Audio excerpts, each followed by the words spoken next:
Well, hello and welcome to Wildcat Week. I'm Roger Alcock. Wildcat football is just 4 games into their inaugural season and sit now at 3-1, an outstanding record for a new team. While they have won their last 3 in a row, including this past Saturday's home game against Lindenwood out of Belleville. And here to help us break down that game is IWU football head coach Jordan Langs. And Coach, this game had, I think, a lot of interest and intrigue in it because we were getting back to playing what will be a conference opponent in Lindenwood. And I think obviously a step up in terms of level of competition over the last couple of weeks. I think most observers, myself included, would think they were really pleased with the outcome of that game. Not only the win, but how well I think your team has played and the progress we've seen over the last 4 weeks. Yeah, it was definitely a different ball club. Lindenwood is a really talented team, and our kids had to come out and execute, and they had to be ready for a physical game, and they did both those things. In week 1, we had to be physical, we had to execute, and we didn't execute all the times we should have, and it was good to see our kids execute this week because it really came down to that. A couple of things that stood out, and we'll see some highlights in just a bit, but when we talk to coaches, no matter what level, whether it's high school or college, and we talk about their game plan, what they want to do, invariably they all say, we've got to win the line of scrimmage. And I think you got to feel pretty good that both on the offensive, defensive side, you guys won the line of scrimmage in that game. Yeah, offensively we've been trying to make sure that we got back into the ground game, which we've done the last few weeks. Defensively, we wanted to make them one-dimensional by making them having to throw the ball, which we did that too. So that was really, really exciting. Our kids responded to the plan that we had on both sides of the ball, and that's the kind of football we want to play. We want to be able to control the line of scrimmage, control the time of possession, control the field position, and we did all those things. Highlights, packages that include highlights, almost exclusively offensive, but like you said, your defense played great. And as we check into these highlights, we're going to talk about your defensive backs, but I wanted to touch a little bit on what Zach Blair did in this game. He was outstanding. Yeah, he made some throws that were unreal. There was a throw that most people won't know about that wasn't for a touchdown, that was back on a 3rd down or a 1st down, actually play 10, where he made a throw across his body to Caleb Kelly to pick up a big 1st down. He makes some throws that I think a lot of people may take for granted over the next couple of years, but he is pretty special. First score of the game goes to Mon Clark. His first receiving touchdown was a Wildcat. Maybe a little broken coverage there, but hit the wide open Mon Clark for the first score. Yeah, that was a big one, and Coach Terrazas had a great call lined up, and they executed on it. Defensively, the kids came out and really responded well. Hunter Terrell with just some fanatical effort. Adam Chauncey, who played through some pain in this game, gave a great effort on the return. I think we missed probably 1 block. If we could have got a block on that kid right there, we probably would have sprung it. So it was really, really cool to see the effort. After the turnover, you march right back down the field, and if you throw the ball up high enough, there's not a lot of people that are going to out-jump Braden Smith. Yep. Not only his height, his leaping ability, but he's got unbelievable hands. Yeah, that was really cool to see. Well executed by him and Zach, and then great effort again by Hunter. That kid played like a maniac all game, and just with awesome effort, and it's contagious too. So it's really, really, really cool. You know, Hunter has a special place in a lot of people's hearts. The first guy to ever commit to the Wildcats.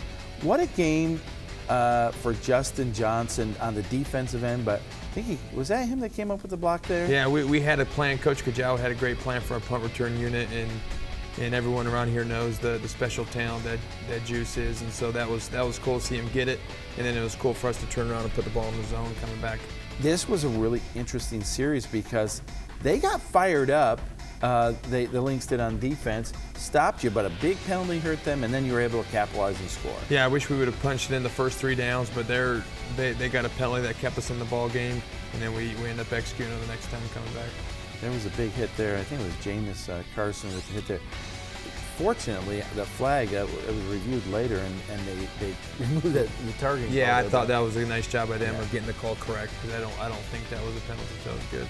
You know, I don't want to bring up too many negatives because it was a great win, but this was their only score of the game was for the Lynx. But I think 4 fumbles in this game, and you lost 2. Yeah, not good enough. Absolutely not good enough, and then that has to be addressed, and it has to get better. We want to be a team that doesn't beat ourselves, and we did that for the most part, but that was not an example of that. We didn't communicate well in the cadence. Cadence was we snapped the ball on the wrong hut, and that threw a lot of people off guard, but it can't happen.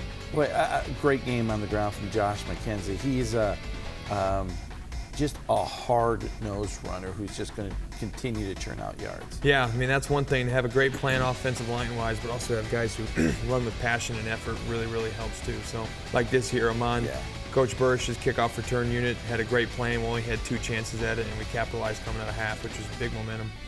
How big is it that you've got McKenzie, you've got Phelps, who with the big carry there, Tyrell Phelps, he'd be starting for a lot of other guys. He starts for you.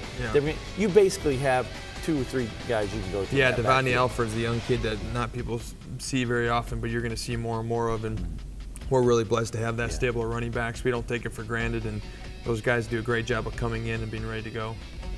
After the touchdown, we're in the third quarter, near the end of the third quarter, and the point after there by Ben Von Gutten. Game's, I think, pretty much in control. But what I liked is the continued effort and execution on your team, both sides of the football. This was this was the one big play they had, and it was kind of a fluke play in a sense. Yeah, well, I think we gave up 43 yards rushing, and this was a 49-yard return, so the math should have been in our favor for the day. But our kids played really hard on defense, but that's a lack of discipline in terms of their angles, and we had to do a better job of leveraging. And then, but Cam Locke, who's coming back from injury, played with great technique again and came up with a big play. That's part of being a team in terms of playing together.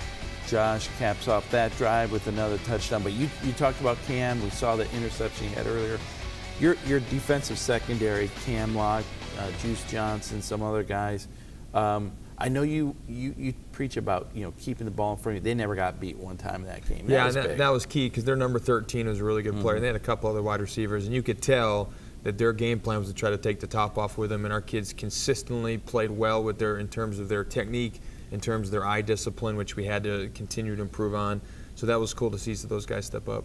6 of 6 in the red zone for the Wildcats. I don't know if you knew that. I'm sure you knew that, but.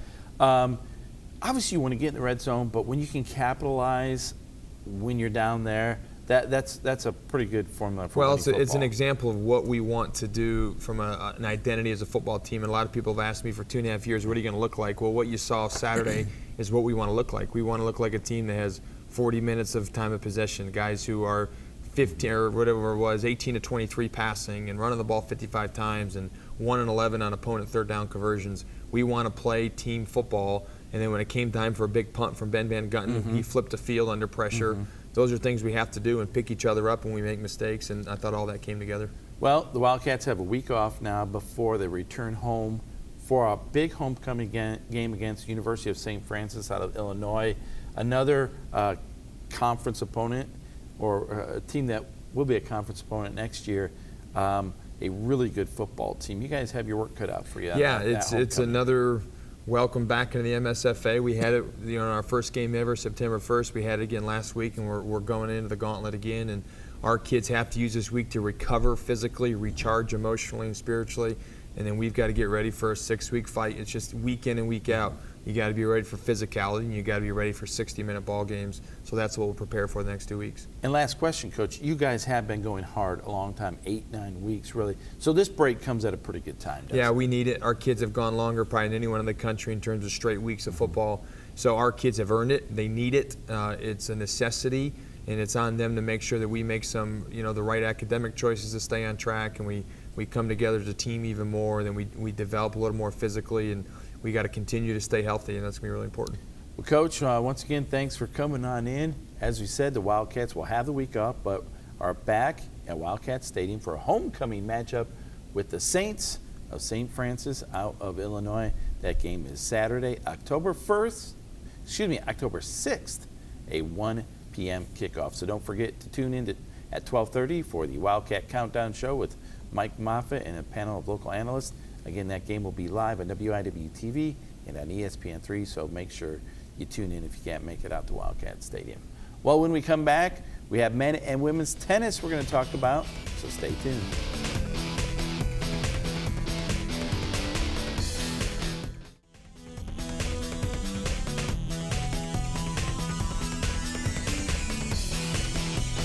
Welcome back to Wildcat Week. We are getting our first chance to take a look at the men and women's tennis season, and here to get us up to speed, Lizzie Bauss and Grant Esposito. And so, Guys, welcome to Wildcat Week. I know you have waited your entire career to be on Wildcat Week, so you finally made it. It's good to have you. Good to be here. First of all, congratulations. A great start for both teams. I want to let everyone know, men's tennis team off to a 9-0 start, 7-0 in the Crossroads League. Mm-hmm. Women's 9-0, 7-0 in the Crossroads League. So, Lizzie, let me ask you this. The fall season is really kind of geared towards conference plays and winning a conference championship. And I know that's always the goal. So I think you guys have one more match left against Spring Arbor.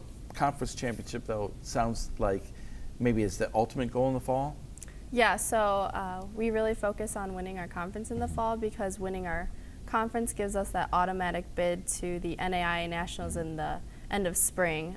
So that's what we really work on and focus on in the fall, is just getting that title. And for the guys, also conference championship is the same deal, isn't it? Yeah, but you guys have, I think, wrapped up your conference season, and the conference tournament is coming.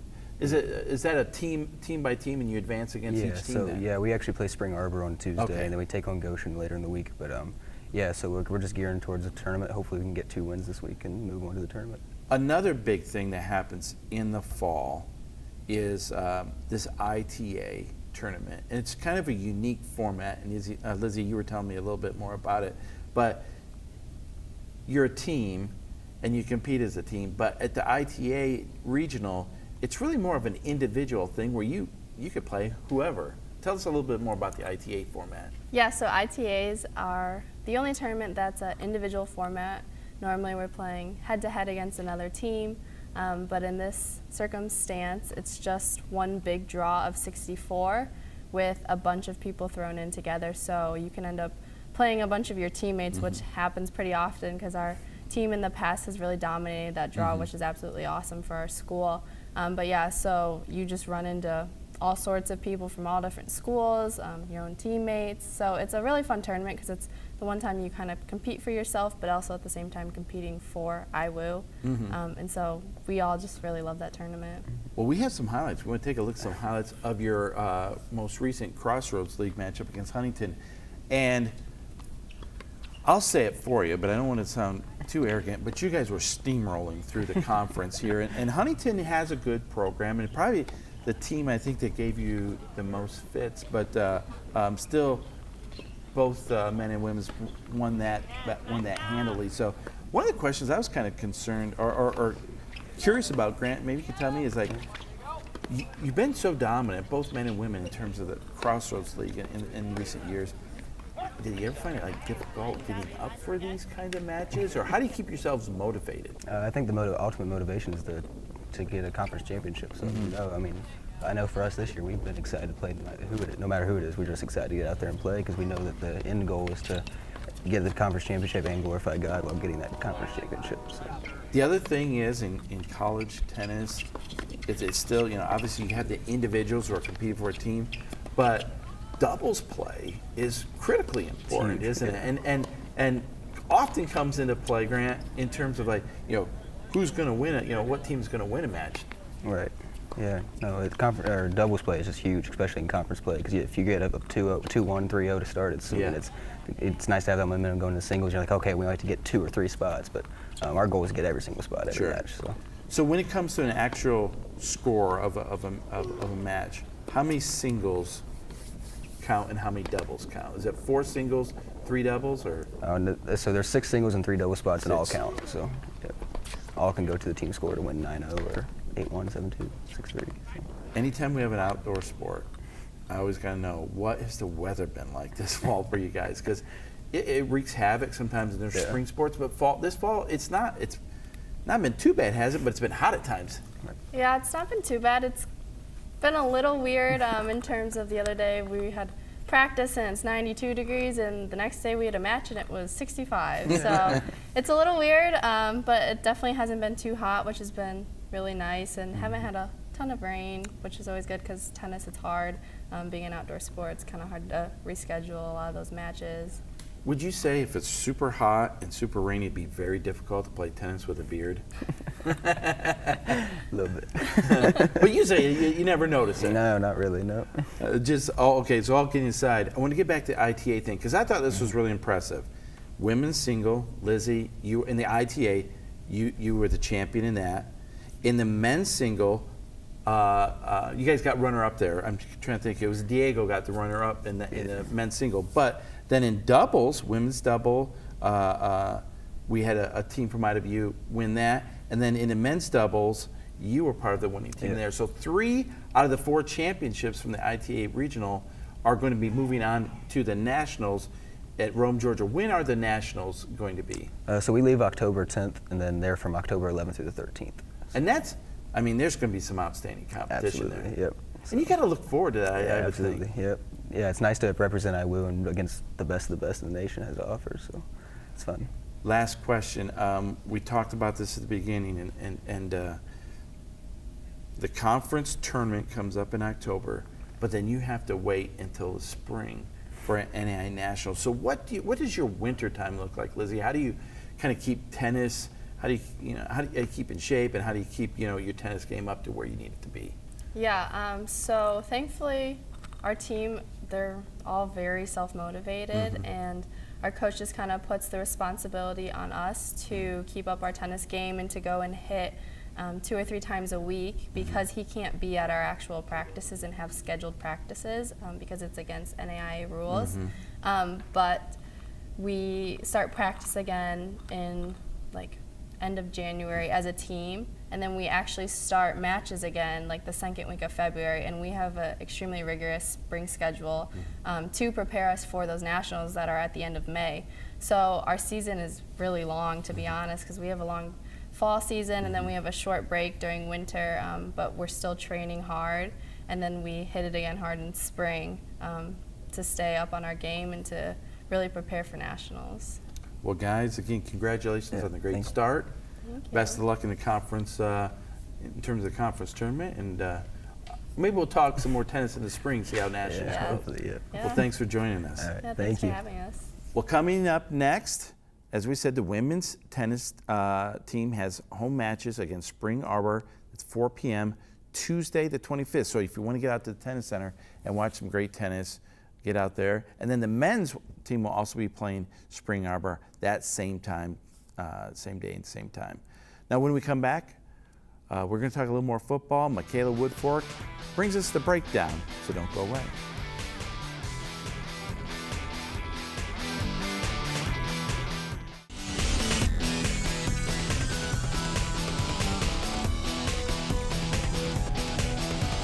Welcome back to Wildcat Week. We have so many sports happening on this campus. We usually don't have time to talk about all of them.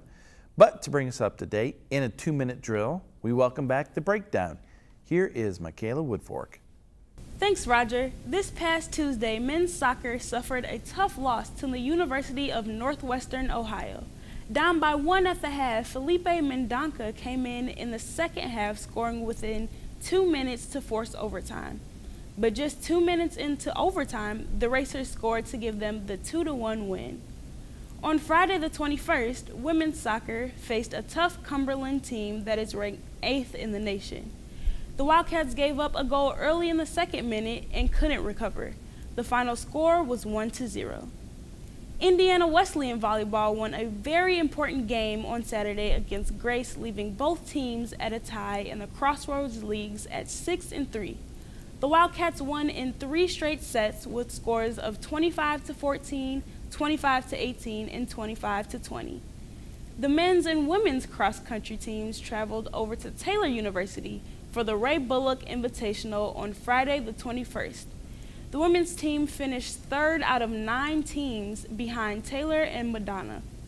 The top finishers for the Wildcats were Yvette Rojas with a time of 19 minutes and 23 seconds, Rebecca Groh with 19:37, and Christina Magers right behind with 19:38. The men's team had a runner-up finish on that same day, scoring 46 points, just 3 behind Taylor. The top finishers were Jared Williams with 26:35, Landon Miller with 26:44, and Adrian Howard with a time of 26:56. Finally, we head over to the fairway for men's and women's golf action. The men's team held on for a 3-stroke win over Taylor University this past weekend at the Belleville Invitational. The Wildcats finished in first with a score of 596. The top 3 Wildcats for the 2 days of golf were Nick Skad with a 2-under 142, Patrick Hardy with a 150, and Cameron Luska with a 153. The women were at the Battle of Blackthorn tournament near Taylor University. The Wildcats finished second with a score of 654, which was right behind Taylor, who had a score of 630. The top finishers for IWU were Shelly Safer with 165, Kayla Esposito also with 165, and Brooke Fullenkamp and Haley Sakenga also tied with 166. That's all we have this time for the breakdown. Back to you, Roger. Well, thanks, Mikala. We look forward to the breakdown each week. Well, we've been getting to know the Wildcat football players each week on the field, but it's sometimes good to remember they are also students. So Silas Weghorst takes us for a visit to the football study table, which is just as important as the weight room. Wildcat football is the result of focus and dedication, on the field and in the classroom. After a year of all school and no games, these student athletes now find themselves in a balancing act of academics and football. I have to get up very early in the morning, but I've kind of grown to enjoy it. I'm normally done by either 12 or by 2, depending on the class schedule that I have. And then after practice, we'll have some type of film. And then from that point, I try to get in my study time. Honestly, it was kind of weird making the transition from playing, 10-game seasons to playing not really any games. We had a few scrimmages last year, but it wasn't nothing super serious or super organized or anything like that. But really, I took it as a year to grow and develop. But these student athletes aren't left to fight this battle alone. Coach CJ Nightingale ensures each player grows academically. So a lot of it is time management. A lot of it is tutoring, understanding study table hours, what it takes to balance both football with academics, and that's just huge. This growth means each student athlete must have a strong academic support system. Kudos to Coach Nightingale. He's done a great job of directing our academic lives here at IWU. Each position coach has a meeting with every single one of their players about where they are academically, and they work a little bit with them on that and how they're going to make their academic goals. There's definitely a brand new focus on the academics. We have about 40 hours a week of opportunities for these guys to get study table hours. We've partnered with the Center for Student Success through the Den, through Inkwell, to make sure that our athletes are having the opportunity and access to write, to get tutors. We naturally want to get to the point where none of our kids need that push, where they're all self-motivated, where they're understanding that this is a part of the climb, part of living inside their best. That's something I struggled with actually coming out of high school was my grades. Coming here and having that year off really gave me a chance to focus on my grades and realize how to make it work with football and college, you know what I'm saying? And also college is a lot more time coming in, so just being able to, create my own schedule almost and focus on balancing. Wildcat football stays strong with great leadership come midterms or mid-season. With Wildcat Week, I'm Silas Weghorst. Well, that is all we have for you on this episode of Wildcat Week. If you would like to hear or see more of Wildcat Week, you can visit our website, wiwtv.com, and there you can catch past episodes and connect with us online. Again, that is wiwtv.com. And you can stay connected with all our local programming by subscribing to our YouTube channel, that is WIWTV 51. Well, we look forward to seeing you next week. So for all of us here, thanks for watching Wildcat Week.